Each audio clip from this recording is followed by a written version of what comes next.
the Word of God several times. So the Bible not only speaks to you, but also helps you to escape the desperate situation. Today I have given this heading for today sharing the Word of God. Escape the desperate situation. How to escape the desperate situation?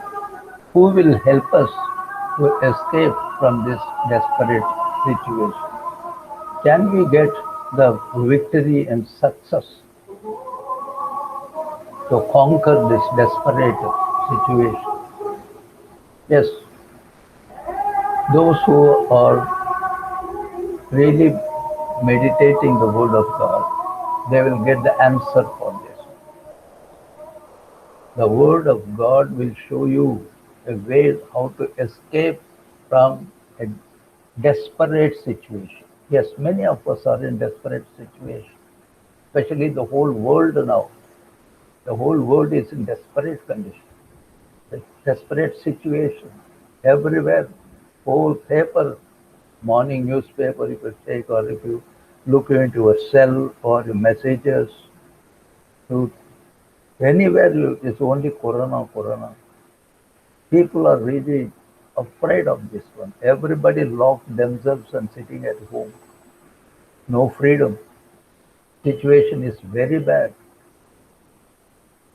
In my case, I have not gone to church for almost a year. I felt very bad. Yes, we are missing the fellowship. We are missing the Bible study. Thank God. And also I thank Sandeep for arranging this know, Google Meet, how to have fellowship and share the Word of God, talking to each other, praying together, sharing the Word of God. Is another way of how to come out from this situation to have fellowship in the Lord. So in the Bible, if you look, the Bible gives so many interesting events. So many events are there. So today I thought I will take up very interesting event. All are interesting events. I'm taking one of them. How to understand the power of God, how to understand the presence of God, how to understand the guidance of the Lord, how to follow the command of God, especially when we are facing a desperate situation. So in the Bible, if you look both in the Old Testament and the New Testament, there are so many events which show so many evidences of the presence and the power of God. So many evidences. If you open the Bible right from Genesis to Revelation, we see the flow of the presence and the guidance and the help of Lord Jesus Christ. Everywhere, as we look into the Bible, 366 times Bible is showing, fear not, fear not. Whenever Jesus appears or the angel appears, they always bring this word, fear not, lo, I am with you. Many promises are there. We look into Isaiah 43. So Isaiah is writing that where God is speaking to his children, O Israel, O Jacob, I am the Lord who made you, who created you. I know you by name. You are mine. I will protect you when you are passing through the water or even the fire. That is what the promises given in the Word of God. So when we read the Bible, how many of us finding these promises from God? Do we find? Do you have any experience? That's what we must know.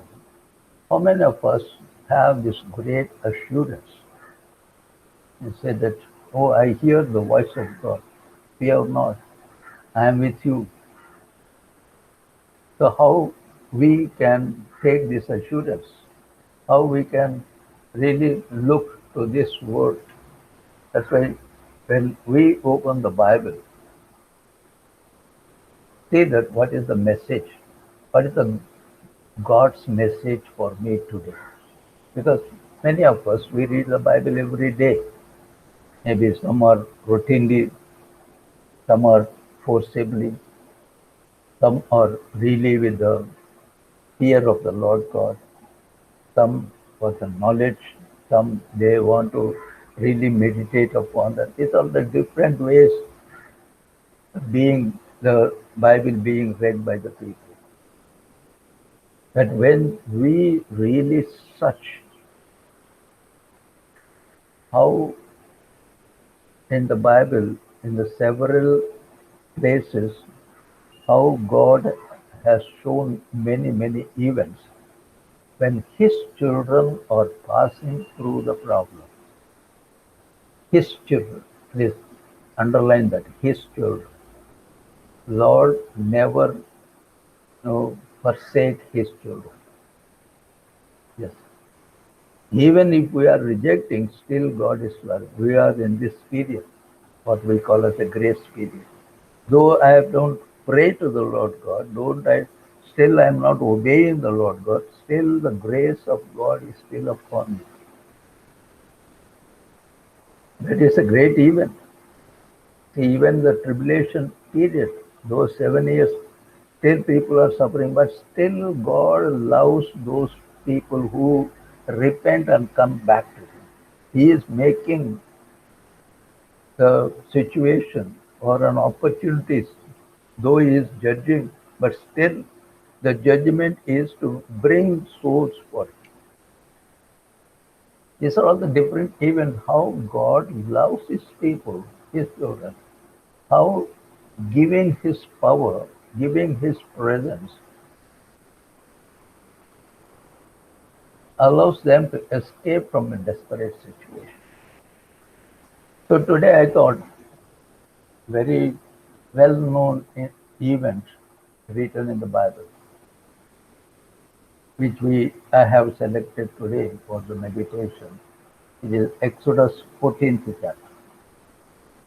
Exodus 14th chapter, very well known event, how God saved His people from the clutches of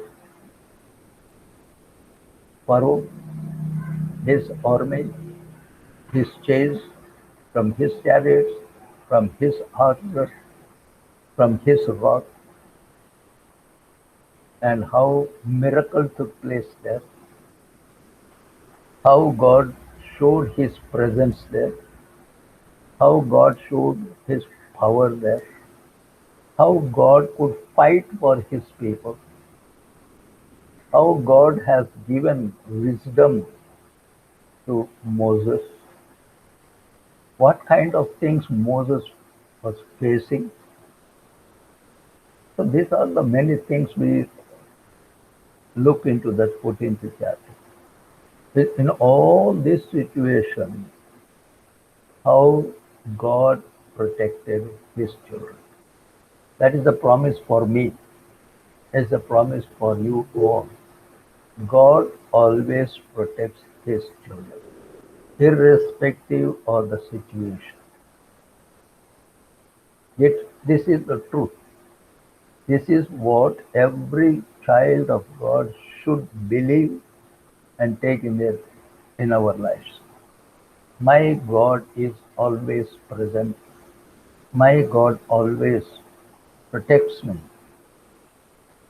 and His presence always saves me. How God protects His children? If we look, it is not only on the Exodus 14th chapter, how God used Moses to save the whole Israel nation, 2 million Israel people, how he saved. It's not only on that time. Let us look in the beginning of the Bible itself. How God protects his children when they are in a very, very bad shape. If you look into Genesis from 40 chapters until the end of the Genesis, we see great protection of the Lord God. How we see God used Joseph. Let us look into that. We know the story of Joseph, right from his childhood. How he landed in the prison in Egypt. How he was brought from Canaan. How he was sold. How he was accused. How he was kept in the prison. So the incident starts from when Joseph was in prison. If you look into 42 chapters, 4 times it is written that God was with Joseph.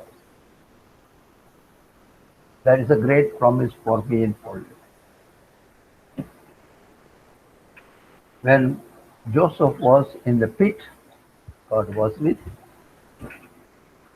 When Potiphar's wife falsely accused, God was with him. When Potiphar, when he has put Joseph in the prison, God was with him. Wherever Joseph was put, what Bible says, things were prospering. Joseph was suffering falsely, but surrounding things were prospering. That is the effect of the children of God. So Joseph was a great blessing at that moment for all these Gentiles. And how God is introducing Joseph, how God selected Joseph, and how God protected the nation of Israel. How God uses, how God plans, how God shows his presence. So Joseph was in the prison, but Pharaoh got the dream. God's plan. God made Pharaoh to have dreams. God made Pharaoh to get no problems about his dreams. Similarly, if you look into the book of Daniel, Nebuchadnezzar, he had a dream. Twice he had a dream. Now he was worrying that it is once again Daniel how he came. So how God selects the people when they are in difficult conditions. Use them to save his people. Today, you and me, we may be facing some problem. God wants us to serve. God wants us to bring glory to his name. God wants us to serve the Lord God to bring the souls. God has some plan for you and for me. Am I obeying? That's why I've taken the character of Joseph. Joseph was invited by the king. Joseph could explain or interpret the beautiful dreams. Now let us see how Pharaoh is giving a witness for Joseph. How a Gentile king is giving witness about the wisdom of Joseph. Look into 42 chapters, you see that. What is written there? It is Pharaoh who is telling, we can see the Spirit of the Lord in this boy. Who is talking about the Spirit of the Lord? The Gentile person is speaking or witnessing the Spirit of the Lord God, where the small 17-year-old boy or 20-year-old man Without his knowledge, somebody is telling that he got the Spirit of the Lord God. That is the presence of the Lord. That is the power of God. That is the wisdom of the Lord God. That is the plan of God. Because of that, Pharaoh was very much impressed with the wisdom and the plan which he has given to Pharaoh. Pharaoh made, I cannot see anybody in my whole Egypt. I want you to be an overseer. You are next to me. I will give. He has given the ring, he has given the chain, he has given the dress, he has given the horse, he has given all the royal treatment. Where was he? He was in the prison. He was in a very dirty condition. He didn't even shave. Just look in the Bible what things he writes. When Pharaoh invited Joseph, what is written in the Bible? They shaved his beard. They prepared him. They made him clean. They put beautiful, the garment which Joseph never asked. See the plan of God.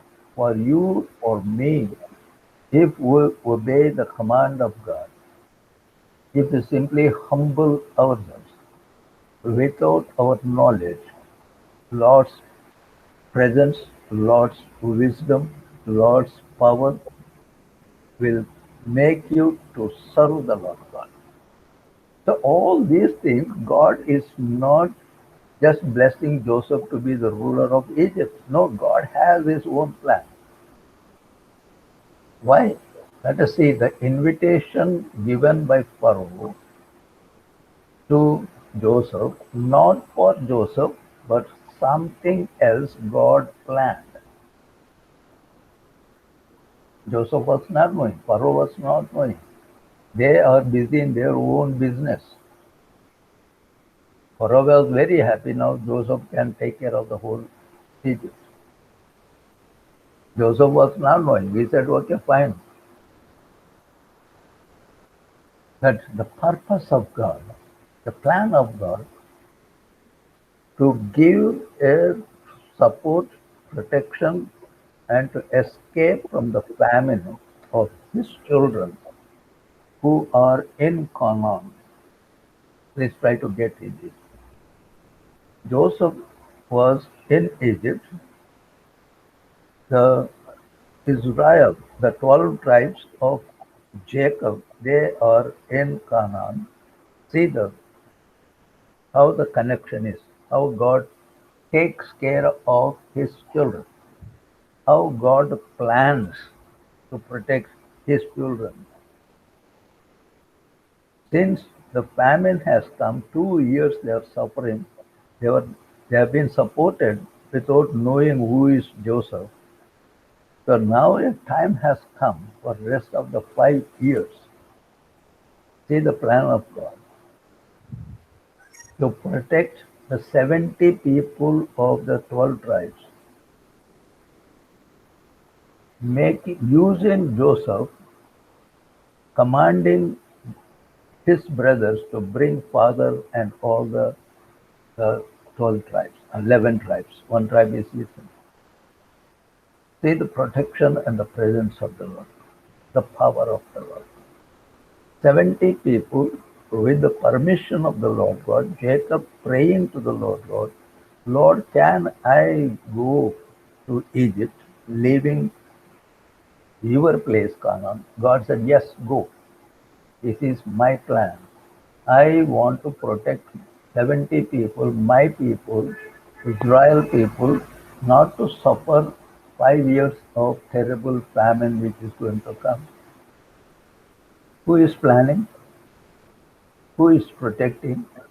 Who is providing? Whether they pray to the Lord God, whether they are depending on the Lord God. No. Jacob is still depending. Why don't you go to Egypt and bring some more food for us? Nobody prayed to the Lord. But still God loved because they are his nation, his children, his people. 70 people left. That is the time Joseph managed to get the help from Pharaoh. Try to get this point, very, very important. It's written in the Bible. Egyptians are farmers. Israelites, they are all shepherds. Egyptians or the farmer never allows any shepherd to have fellowship or to stay together. See the miracle there. It is written in the Bible. But who is joining them? Joseph. Joseph is trying to bridge, to bring this Gentile and the Israel. Who is the mediator? Joseph. So that's what written in the New Testament. It is Lord Jesus Christ as a mediator, bringing Gentile and the Jews to come together to make a church. Jews never liked any Gentile. Here also, Egyptians never liked any the shepherd. But Joseph made it possible. Why? To save the children of God the rest of the famine years, 5 years. Not only that, Pharaoh was very happy. Okay, you bring your father, bring your people.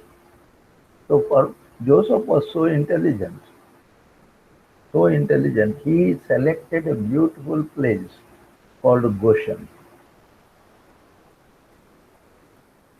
When he met his father, he went and received him, kissed him, and they were both are so happy. And we know the story. The rest of the years, Jacob enjoyed with his son. The brothers enjoyed with their brother. That is the peace, that is the happiness, that is the provision, that is the protection from the famine. 70 Israelites, 12 tribes protected by the Lord God using Joseph. So Joseph is acting like Lord Jesus Christ. So if you look into Ephesians and also if you look into the First Corinthians 10th chapter, we read that how Jesus broke the middle wall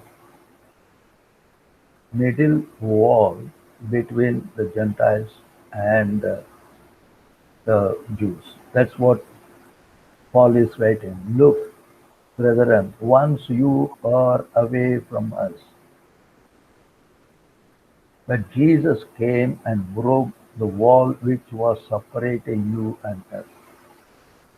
He brought salvation and he made the Holy Spirit to make a church, which is the body of Christ, believers, the bride of Christ. No difference between the Gentile and the Jew.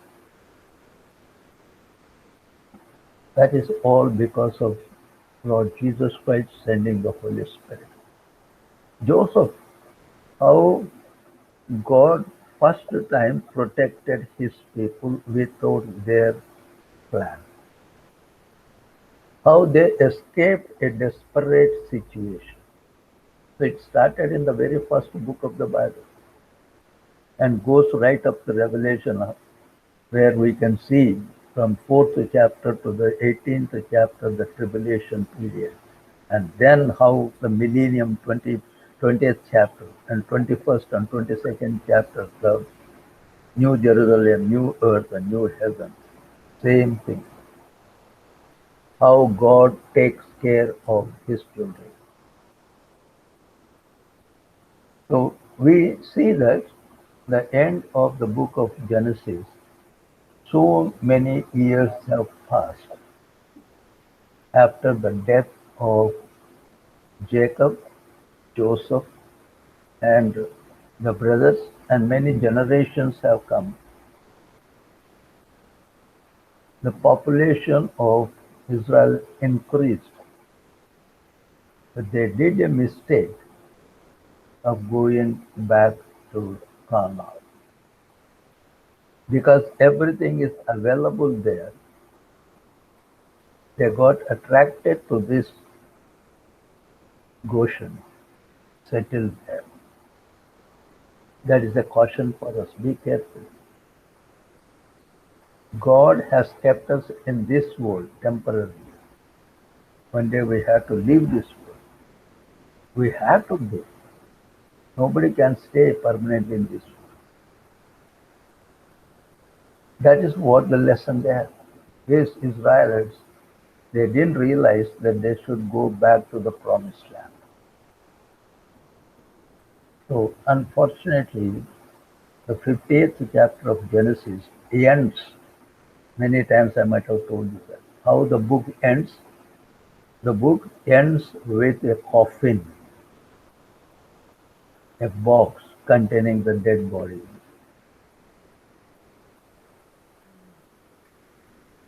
The book of Genesis starts with the creation of a holy person, ends with a human being who lost his position, who is becoming a dead person, spiritually and physically. So when we look into that, the very first incident, how God given an opportunity for his children to escape the desperate situation, very first incident. Now let us go to the next incident. Now after Genesis, we go to the book of Exodus. We see that the Exodus book opens with such a news, the multiplication or the increase in the population of Israel in Egypt. See, God still loved them, expecting them to go back to them, but they didn't.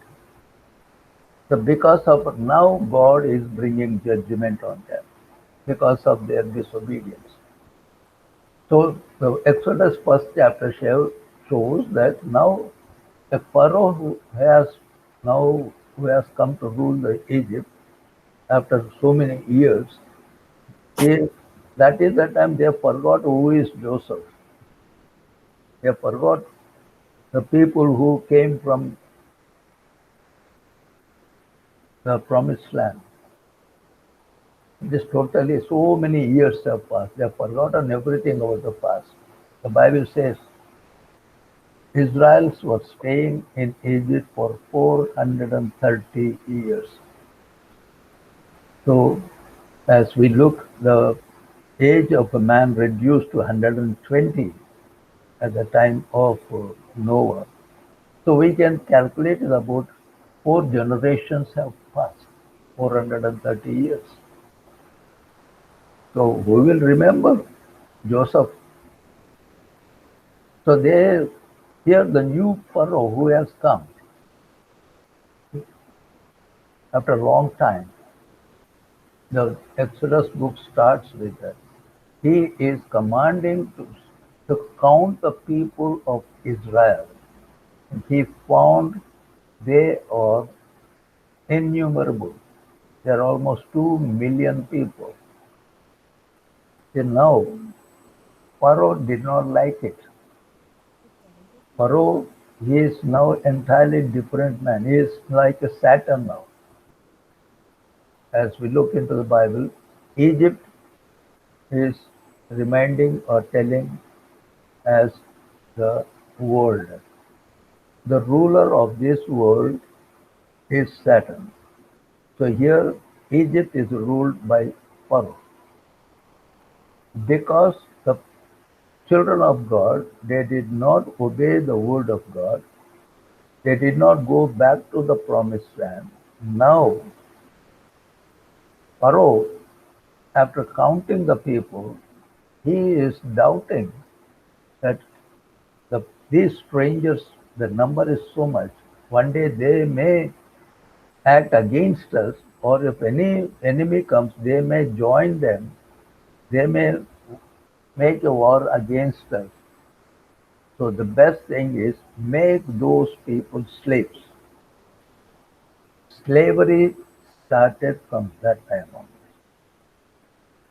Since these people forgot Lord Jehovah, since these people have not gone back according to the instructions of the Lord God, they have forgotten what from where their forefathers have come. Lord has given lot of 400 years to, but they have not changed. They became, because of that, Pharaoh made them as slaves. Slavery has been imposed on the children of God. If we belong to this world, because this world belongs to the Satan, as we look into the 2 Corinthians 4:4, that Satan is the ruler of this universe or this world. He makes the children of God as slaves. Today, if I don't serve my Lord, if I don't have faith and fear of the Lord God, then Satan will make me a slave. Very simple calculation. Similarly, what we see here in the case of Israel, children of God, now they are slaves to follow. Not only slaves, they have to work hard. They have to be in the mud. They have to make bricks. Whole morning they have to be in a pit. No, all the time pressing the mud there for making the bricks. That is the slavery. The mud or the miry clay, what we call as a sin. That's what David said. Lift me from the miry clay, Lord. That is the situation of the children of God because of the disobedience. They are now trying to escape from this dangerous, desperate situation. How they need salvation. You and me, we need salvation. We are in this miry clay. We are slaves of this ruler of this world, Satan. But salvation is available. Savior is available. By him we get salvation. Only we don't want to get into that plan of salvation. So how these things in the Old Testament brings out the necessity of the salvation, which the plan of salvation has already been done by Lord Jesus Christ. Look at now these people. Let us see that how they escaped from this desperate situation. So he, the Pharaoh decided to enslave them in order to protect themselves. So what we have in Exodus is, please remember, God is showing his responsibility. We have in Exodus God's response to that, how God moved and how God worked. Let's look in the lives of his people, his children, the Israelites in their lives. So when we are in desperate condition, God has a response. So when We are living as sinners. God has a response. That's why He has sent His only begotten Son to come and die for us, for our sins on the cross. See the response. Similarly, in book of Exodus, God is showing His response. In that response, He is showing how He moved, how He worked, how He planned to save His children, to bring salvation, or making a plan to escape from this desperate situation of slavery. See that how Lord has to bring a savior, as Jesus has come as a savior. In the Old Testament, in the book of Exodus, God is planning now. That's how the responsibility, how to bring these slavery people, how to give freedom for this Israelite nation, 2 million people living in the mud. God is taking the responsibility. So now, how He is moving now and how He worked. That's what we look here.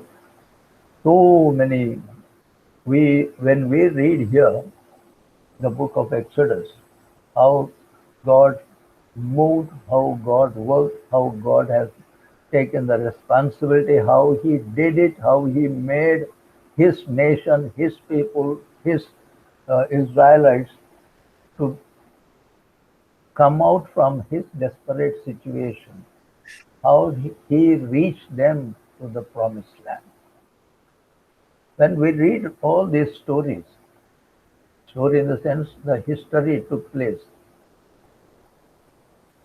So when we read the Bible, many of us, maybe if you give a book to a Gentile, a non-Christian, he will say, okay, the story is beautiful, very nice. But this took place so many thousands of years back. In what way it is connected to me? Yes, it's right what he is asking. Because he just read as a story. Not only Gentile, even some of the Christians, they say, no, we don't require Old Testament. Nothing is there in the Old Testament. We need only New Testament. What is that? It's all history. It is only prophecy. It is only Proverbs. That is not. We want salvation. It is only New Testament. Yes. What is that? This salvation can. Don't you see salvation prepared by the Lord God for these people when they were in Egypt, almost some 4,000 to 5,000 years back? Don't you see it is connected to the New Testament? Don't you see that we require a Savior to receive the salvation? How it has been shown there. So when we read Bible, we have to be very careful. See that how the Bible is so beautiful. And also when we read, don't think that it is an old story. Don't think it is a long years back it happened. But we see there is a vital expression of who God is and how He works. So when you read the Old Testament, you will understand the very vital expression of who God is. I will understand, oh, that God took care of His people, that God brought them out of Egypt, that God gave them salvation, freedom, that God took care of them 40 years in the wilderness, that God made them to cross Red Sea, that God made them to cross River Jordan, that God gave them victory over Jericho, that God gave them the whole promised land. You want to see the greatness of God? You want to see how God, who is that God? You want to require that God? Don't you know that same God who loved you and me and sent his only begotten Son? Don't you know what is there in the Old Testament and how God works? That's what we see in Exodus. So we are passing from Genesis to Exodus. How God has worked. And that God is the same God. He has not changed. See, history has changed, time has changed, situations have been changed, right? People have changed, but our God has not changed. Our God is same God. He was same yesterday, today, and forever. The God who saved Israelites from the hands of the Egyptians. The Lord who saved Israel to cross the Red Sea. Same God saved us from our eternal damnation, giving his life. That is what to know who is our God. Our God is Alpha and Omega. Our God is same. Our God is the Savior. Our God showed in his works, in his character, in his movements, in and his responsibilities. That's how we have to read our Bible to understand that. So when we look into this, many situations have been changed, many civilizations have been changed, but the principle of the Word of God do not change. Once again, I'll read this one. We see that the Bible, which is the God's Word, it never changes, even though situations are changing, civilizations are changing, but the principles of the Word of God never change. The Word of God is a everlasting Word. That Word is Jesus Christ. That Jesus is Alpha and Omega. That Jesus is the Savior. That Jesus gives us everlasting life. That Jesus works for us to escape from the terrible situation. So I just given a small bit of how God saved his children when they moved from Canaan to Egypt. Now we are entering into the second kind of how God made these people to escape this dangerous situation now back to the promised land. First thing, God saved them from Canaan to Egypt. Now God is saving them from Egypt to Canaan. But God is same. People have changed so many hundreds of years. So many kings have changed. But God is there. The God who saved people in Genesis. Now let us take one more example. Same God, how he saved the similar people who are descendants of the same people in the second event written in the Exodus 14th chapter. We see the Bible is always applicable. Please try to do it. That's why I said how we are reading our Bible. When you read the Bible, do you feel the application? That's why the Bible is always applicable in every circumstance of life. Every circumstance of life. Whether I am enjoying, whether I am suffering, whether I am passing through the bad situation, whether COVID is there, our God is there. Our God is always working for us, protecting us.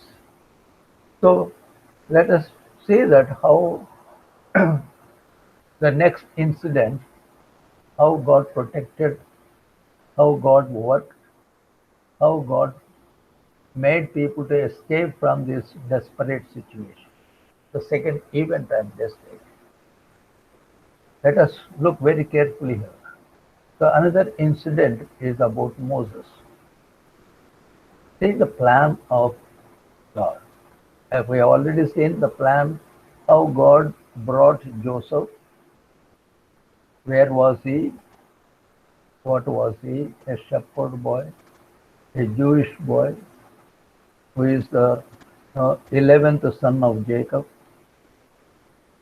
the one who was taking care of the sheep, very innocent boy. But God made him the ruler of Egypt. For that, he has to be obedient, faithful witness for the Lord God. Now, let us see the second case about Moses.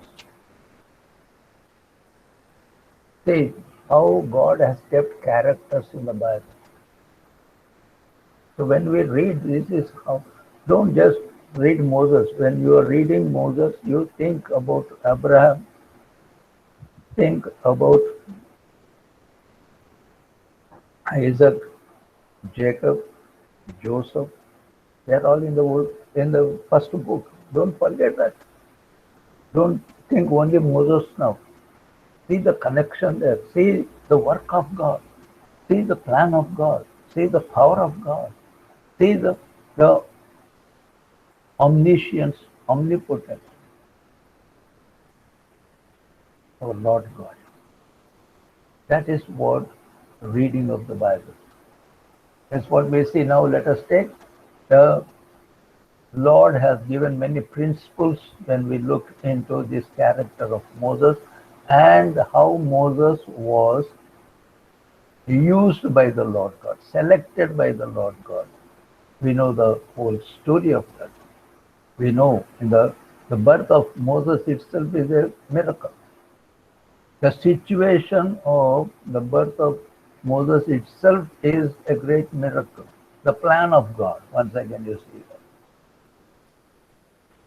That is the time when Moses' mother gave him the birth, it was so difficult for the mother to keep him more than 3 months. How Moses has been put in a small box and thrown on the river Nile. See the plan of God, where he has born, how he has been thrown on the river and just depending on the Lord God. Mother said, Lord, I don't want my son to be killed by these Egyptians. But you take care of my son. See the dependence on the Lord God. Please learn this sort of things. He prayed, he left everything in the hands of the Lord God. Bless that small kid, few months kid. Now putting in an ark and throwing on the river, on the Nile river. How God protected? God made a person who is killing the Jews use his that Pharaoh's daughter to lift this child from the river Nile. The child who was thrown on the water, lifted from the water. When he was thrown on the water, God protected. When he was lifted up from the water, God protected for a purpose. What is the purpose? We are going to study. So just in one line, the purpose, God is going to use him as a person who is going to bring his nation, leading his nation to reach the promised land.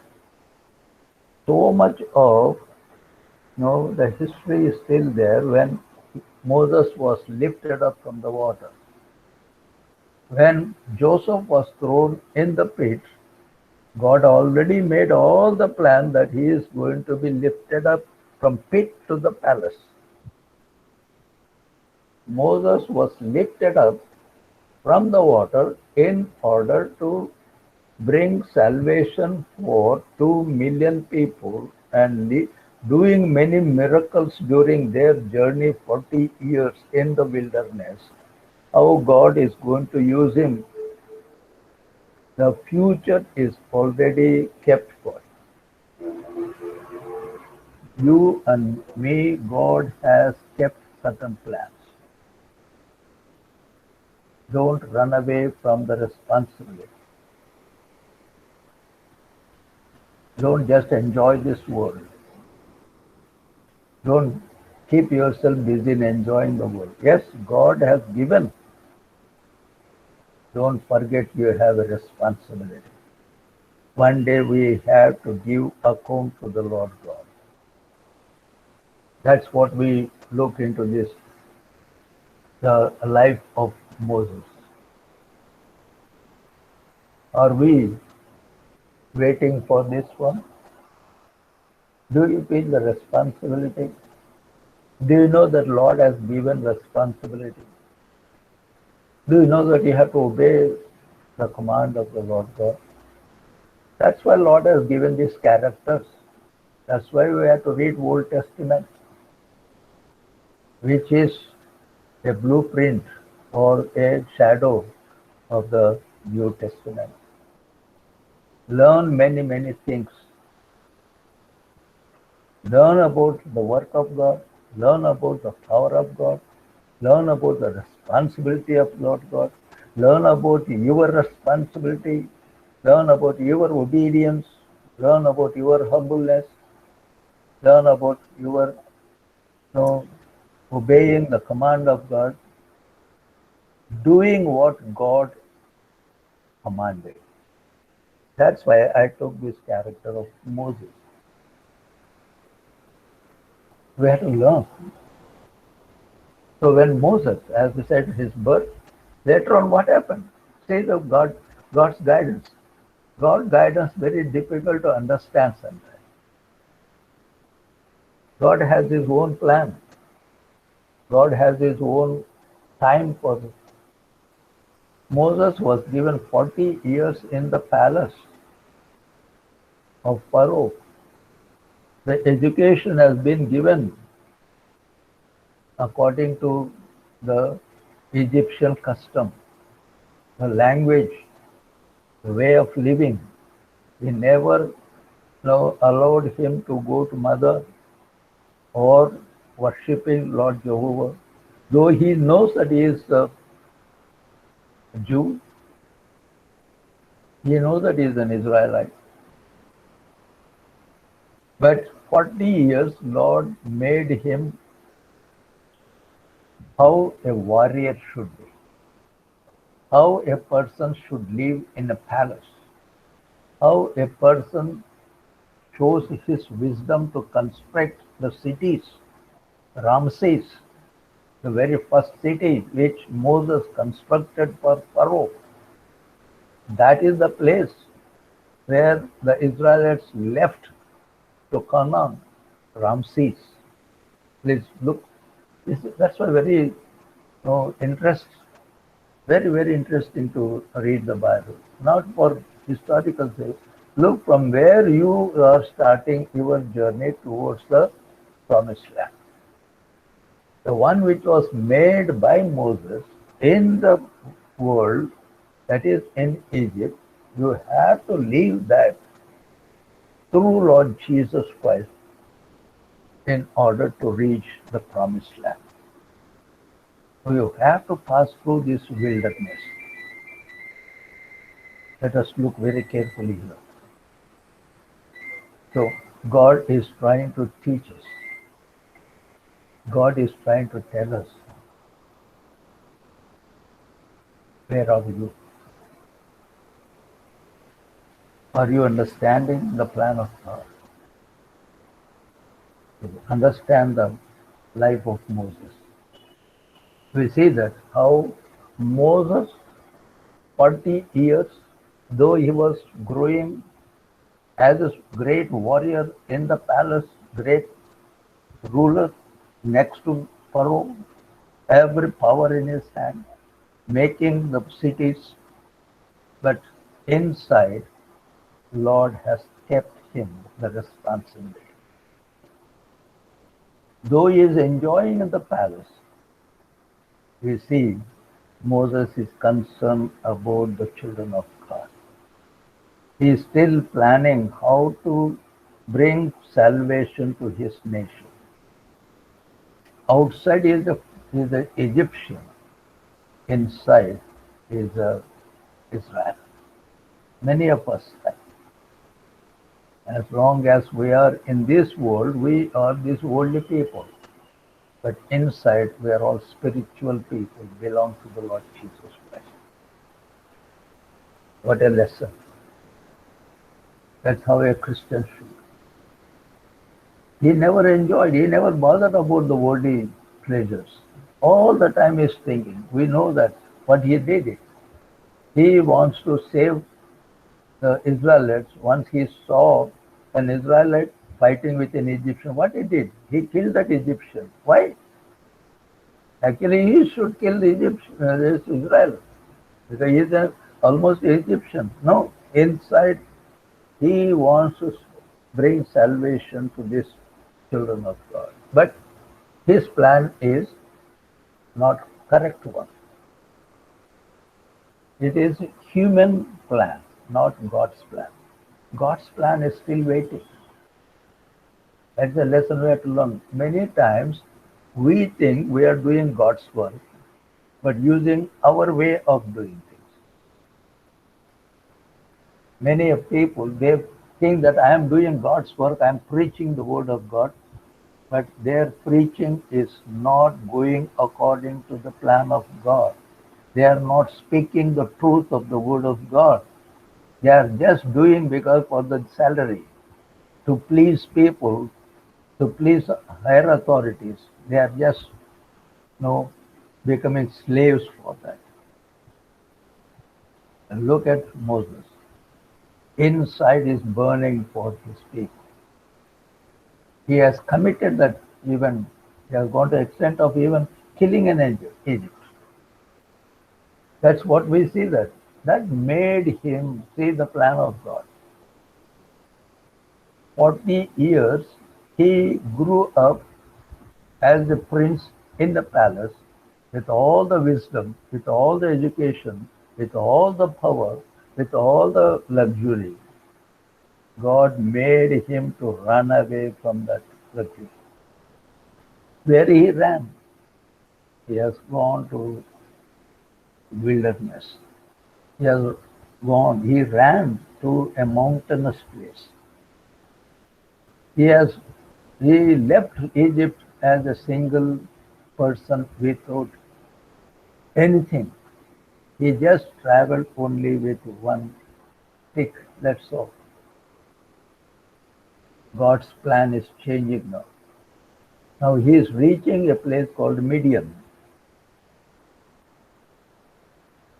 which is actually Gentile place.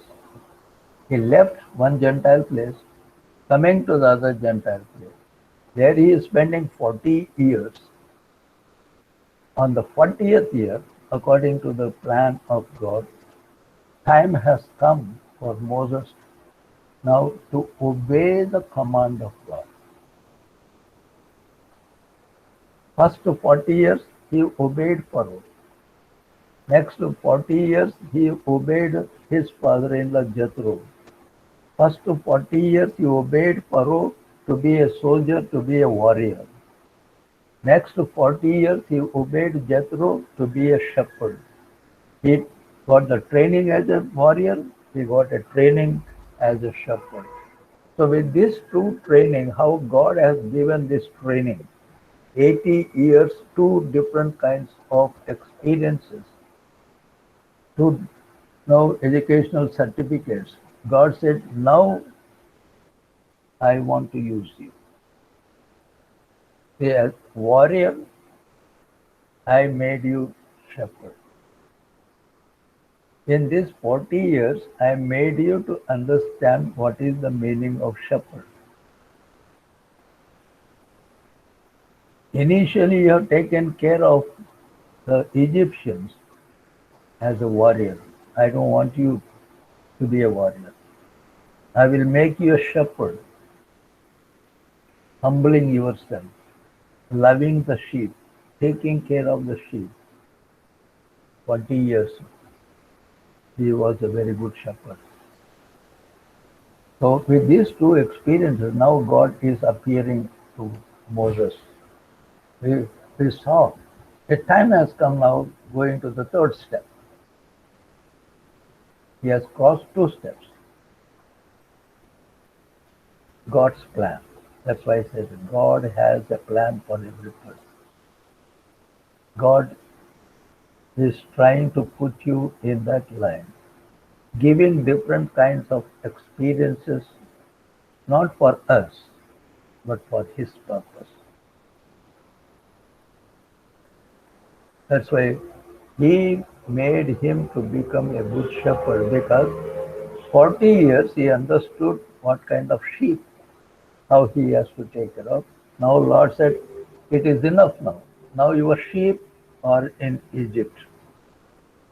These sheep belongs to Jethro. Leave it. These sheep are the useless animals. But your sheep, they are my sheep. These sheep belongs to Jethro. But my sheep is in Egypt. Now live as a shepherd to Jethro. Now you become my shepherd to care of my sheep. Now third phase in the Moses life. That's what we see. For that he needs an experience of burning bush. In every life we need an experience of burning bush. A miracle appearance of the angel of the Lord, looking the secret of that situation, burning bush. That is what Bible says.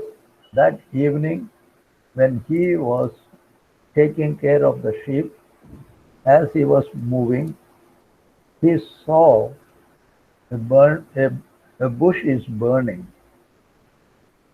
But it was so strange, though there is a fire on the bush, but bush is not consumed. Please read very carefully the third chapter of Exodus. Moses turned back and walked towards the burning bush. If you and me, if we want a change in our life, to come to the obedience responsibility given by the Lord God, you have to turn aside. You have to turn from where you are going totally 180 degrees. If you turn, you will see a miracle. If you don't turn, you don't see a miracle. In your life, in my life, unless we turn around, we don't see a miracle of salvation. That's why Benny Hinn always says that the greatest miracle is the salvation. The greatest miracle is bringing a soul to saving knowledge of Jesus Christ. That is the greatest miracle. Here, the greatest miracle to change Moses from a worldly shepherd to a spiritual shepherd. Because he has turned, he not only he saw the miracle, but he saw the angel and he heard the voice of the angel and he received the command to obey the responsibilities given by that angel. If we turn to the Lord God, the Lord will give responsibility. That's what Jesus has given the last commission. But he says, go. Don't just become Christians and sit at home. Go and preach and bring many people to the Lord God. Lord always gives a responsibility. You see, the resurrected Jesus Christ, when he was appearing and talking to Peter, three times he said, "Do you love me? Do you love me? Do you love me?" What did Jesus say when Peter said, "Yes, Lord, yes, yes, go and feed my sheep. Go and take care of my lambs. Go and do this." Always God will give responsibility. If I want to be with the Lord God throughout my life, you receive the responsibility, a command given to you by the Lord God. That is what now Lord is giving him a great responsibility. Go to Egypt. From where you have come, you go back to the same place. The place where you ran for your life, you go back to that. The place where you have become a murderer, go back to that place. A place where you were a prince, now you go as a shepherd. You are going back, but you are going entirely in a different person. That is called the conversion. That is called the born again experience. That is called becoming the servant of the Lord God. Though Moses tried his level best to escape, he has given many four excuses he has given, but he cannot escape from the plan of the Lord God. We may give a lot of excuses. Be careful. You have to obey. You have to work whatever God has given responsibility. That's what Jesus has done, his responsibility. That's why on the cross he said, "It is finished. I have done my responsibility." Everybody Lord has given a responsibility. We must say like Jesus, "I have finished. It is finished. It is finished. My job is finished. I have done this." Yes. Can we say that? That's what here Lord is giving a command to Moses. Go back to the place from where you ran. And you do what I command. That means you have to be sincere, you have to be obedient, you have to be a shepherd, you have to bring my people out of Egypt. It is not that simple. So that's what Moses has been given a responsibility. We know now with that responsibility, he left his wife, he left his two sons, he left his shepherd job, he left Jethro, he left Midian, he is going back to his old place, Egypt, where the children of God are suffering.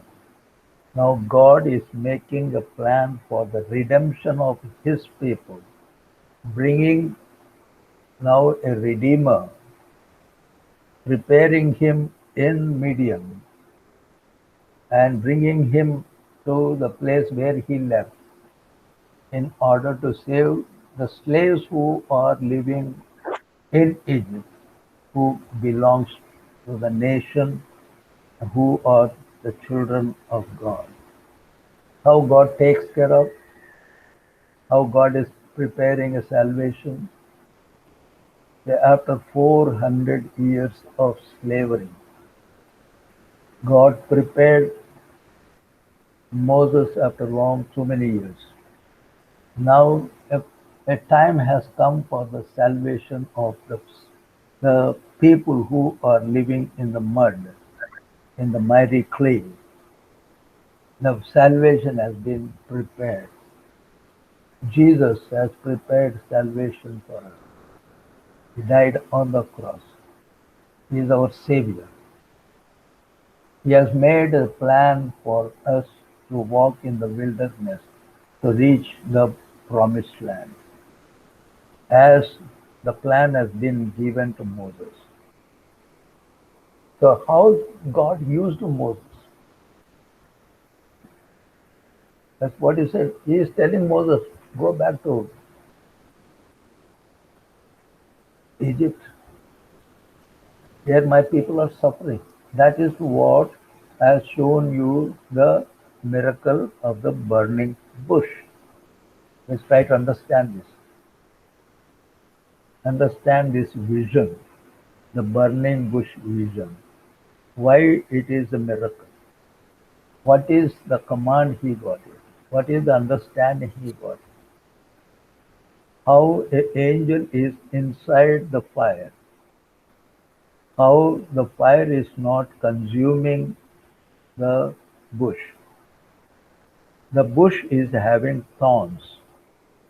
This is the whole description of that scene of burning bush. So what is the command? You say, oh Moses, look at this properly. Look at this. Here bush is burning. Bush is having fire. But you see very carefully, bush is not consumed. How can it be? How can it be? If the fire is there on the plant, the wood should consume. What is the meaning of that? The very first thing is a look, this bush is my people Israel. They are under slavery which is burning. Though slavery is there, but the nation is not consumed. Nation is still increasing day by day. Now they have gone up to 2 million. Fire is there. Egypt is there. Pharaoh is there. That is the fire. But that fire cannot consume my people, like here the fire is not able to consume the wood because that belongs to me. One, fire cannot take it. Number two, this bush got the spine or the real thorns. The meaning of thorn means what? Suffering. That's why Jesus' head, they have put the crown of thorns. From where the thorns have come? Yes, third chapter of Genesis. When God cursed this world, what is written there? You will see the plants with the thorns, with spine. You see that. That is the meaning of thorns is the curse. That's why Lord says, see, the cursed generation under the consummation, not consumed, that you have to go and save my people. What a lesson, what a command. That's the Lord Jesus always gives you and me a command. Though Moses tried to avoid given excuses, you cannot and Moses cannot escape from the plan of God. Yes. You look into Acts 9th chapter, Saul was going to kill all the Christians. That's what we see there. He was going with the power. He was riding on the horse. He was doing against the Lord Jesus Christ. The plan of God is entirely different. On the way, Saul saw the bright light, turning point. Here Moses saw the burning bush, fire here. Here he saw the light. He became blind. Then he humbled. He has fallen down from the horse. What is the first word Saul spoke? Who are you, Lord? He is calling Jesus Christ Lord, humbly. Moses, finally he has prostrated. Moses could not raise his head. And he said, Lord. So if we want to serve the Lord God, we have to first accept Jesus Christ as our Lord. Just check ourselves. is Jesus Christ is our Lord. Not today. Why didn't make him as our Lord? He says, yes, Lord. Lord means ruler. Lord means king. You cannot disobey. You cannot say no. Whatever he commands, we are supposed. Then only you make him Lord. Don't be like a Peter. Peter calls Jesus as a Lord, but he commands, no, no, no, no. Lord, don't wash my feet. Lord, you don't do it. Lord, you don't go to cross. Lord, I will go. Lord, you don't do it. Lord, all the time he says, but Jesus every time he shouts at him. No? When Jesus was with Peter, God asked Jesus asked his disciples, we look into Matthew 16th chapter, when he said that the Son of Man has to go and die on the cross, immediately Peter said, no, Lord, no, no, no. You are not going. See the command. You are not going. I am ready to die in your place. Jesus has come to die in our place. Peter is telling, in your place I die. Oh, well, when the time came, this is the fellow who ran away. Many of us are like that. So God is giving a plan to you and to me. We cannot escape from the plan of God. Moses has to obey. That is the time we see the total change in the life of Moses. In the Bible, it is written, the meekest man on the earth is Moses. Nobody is called in the whole Bible. People are called a righteous man like Noah, like Job.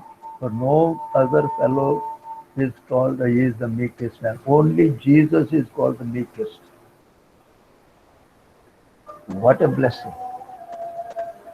It is God who is telling that the meekest man on the earth is Moses. That is called the transformation. When you have burning bush experience, you're not only getting a responsibility, a command, but you will have a new life. You are a changed person. You are an obedient person. You obey the command of the Lord. Moses now going with the command given by the Lord God to do according to him.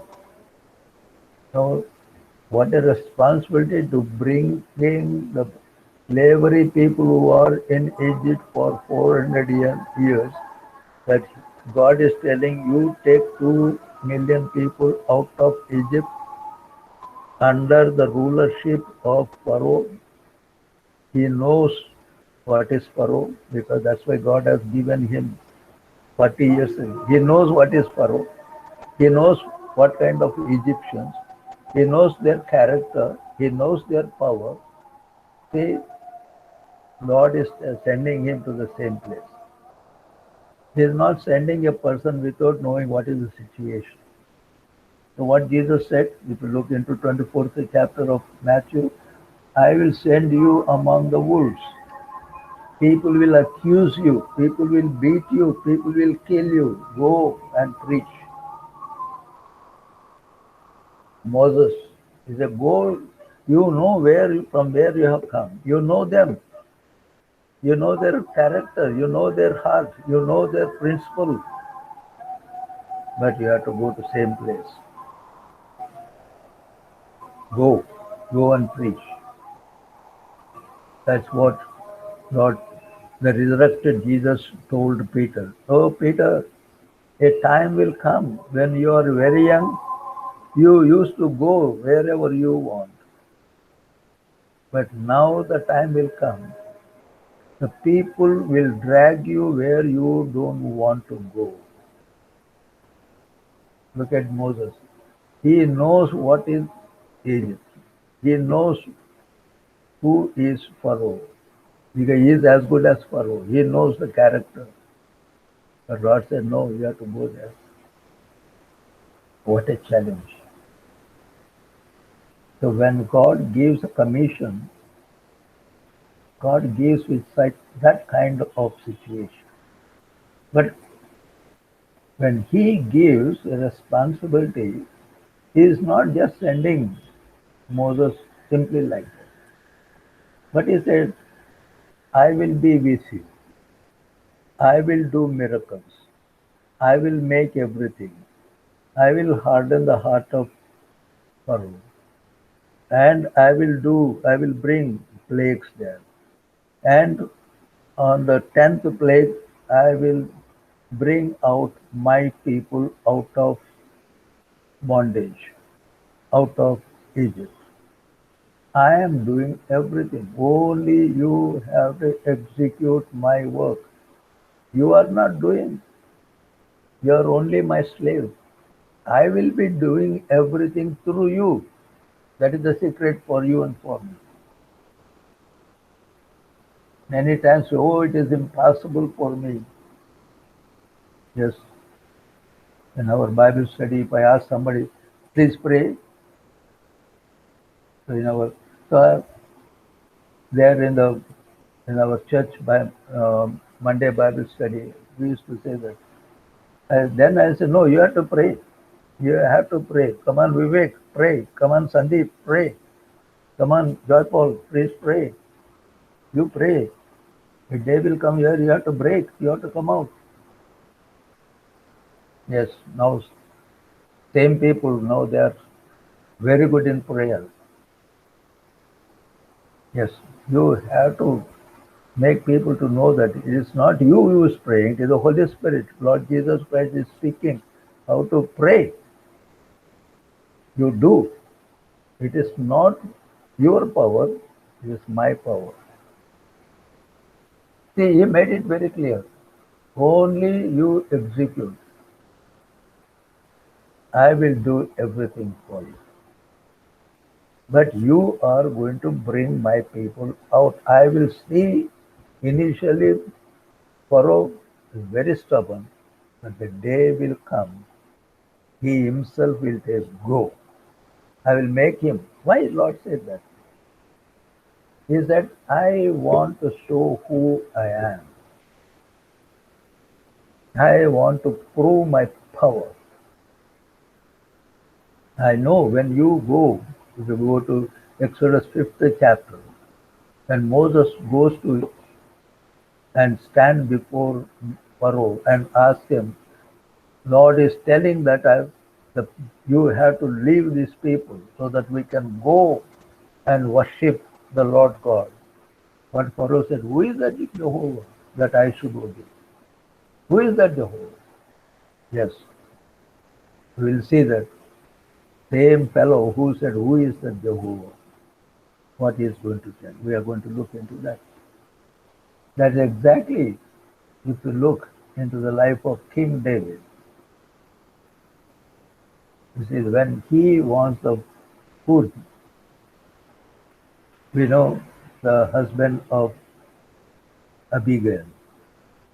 You know that? He, when David's servants went and asked for the food, that man said, who is that David? Who is that fellow? No, I am not going to give you. Same fellow with a heart attack, he died. God is doing everything. Only we have to obey and say, yes, Lord. Let us look into the life of Jehoshaphat. Maybe we are going to use this character in the future. When Jehoshaphat was making ready for the war, when he heard that 4 kings are going to attack,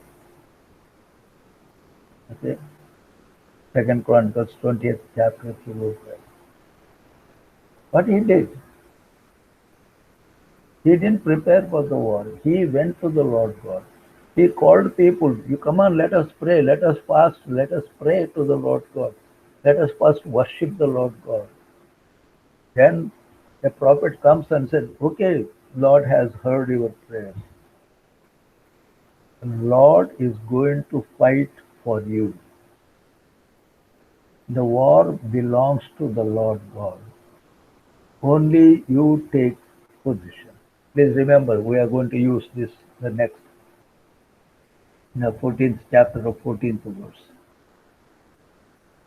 God is doing everything for us. Only obedience is necessary to, then only God will open an escape from the disaster situation. That's why that is the heading I have given for escaping the desperate situation. That's what we see, that how God prepares his people, how the burning bush experience made Moses very strong, understood the Lord God, believed the Lord God, obeyed the Lord God, and he has gone to palace with his brother Aaron, stood before King Pharaoh, and giving the command given by the Lord God, let my people go. We will go. Let the people go to worship Lord Jehovah. Can we say that? Those people who obey the Lord God, they will get the courage. Now let us see that how God used this man. The purpose is how to bring 2 million people out of bondage.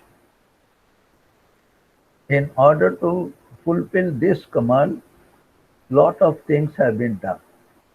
God will do lot of things. That is the plan of God. God is not allowing people to live using Pharaoh, but his plan is to bring salvation to his people. There's a purpose. Look at this. We always, some people say, what is this?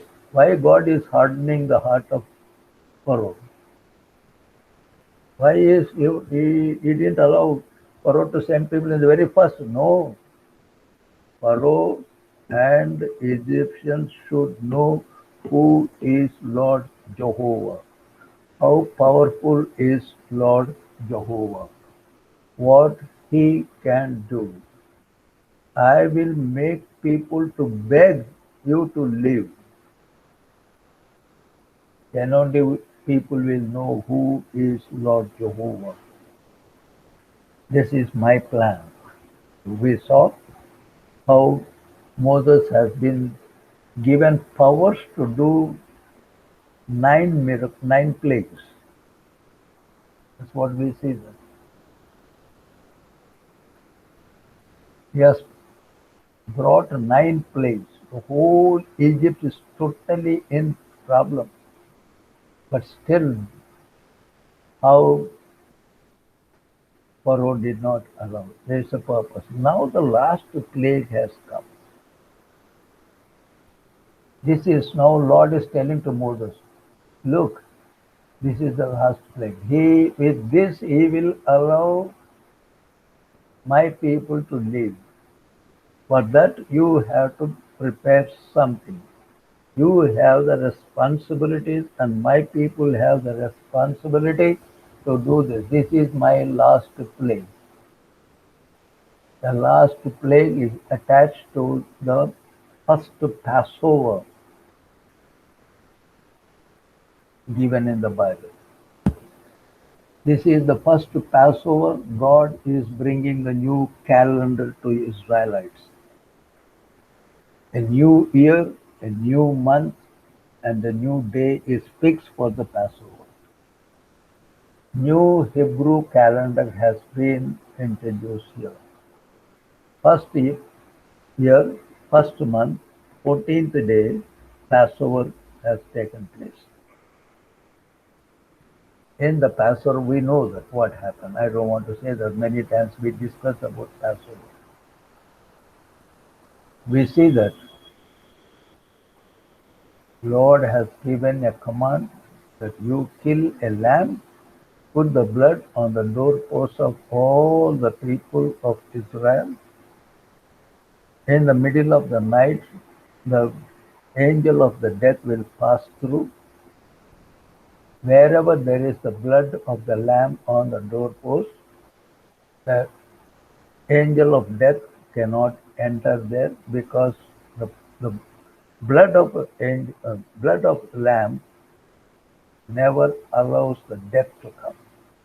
Where there is no blood, the eldest son, even the eldest animal, will die. There is a command, there is a miracle, that is the last miracle, that is the last day even for Israel. That is the last day for the bondage. The first day is going to come to become free people. That's what we see. The 10th plague started. And Lord said, you do this. Passover, you do this. And Moses did. Moses and all the Israelites did it. Those who have not done, death was done. Lord is asking us to enter into this new covenant, taking the blood of the Lamb. You know that? That's what we call it as our communion, fellowship with the Lord God. When we say Lord's table, yes, that is we are understanding the meaning of Passover. We are understanding the blood of Jesus Christ. When Jesus gave that cup, what did he say that? This is my blood, a new covenant, which removes all your sins. To enter into the new covenant. That's what we are looking into the first Passover. There's a covenant made, a covenant for salvation, a covenant for liberty, a covenant for new life, a covenant for free life, a covenant to leave Egypt, to march towards the promised land. So Moses has given all the instructions to his people how to prepare for the Passover, how to prepare to leave Egypt. So, and he also explained how the death angels is going to come. He has given an ultimate and final blow to Pharaoh to realize who is the real God, how powerful is that God, who is Jehovah. Because he said, who is the Jehovah I should obey? Same Pharaoh said, your God is great God. Pray for me. I am a sinner. Of course, he didn't repent. Only he said, I am a sinner, pray for me. Many of us are like this Pharaoh. If somebody comes, please pray for me, I am a sinner. Only you pray, but I don't repent. These are the lessons we have to learn when we open the Old Testament. We have to be very careful about learning the Word of God, obeying the Word of God, doing according to the command given by the Lord God. Then only we become the children of God. God will take care of us. That's what I'm telling right now. How God took care of his children. How God is doing miracles in the life of his children. We see how God prepared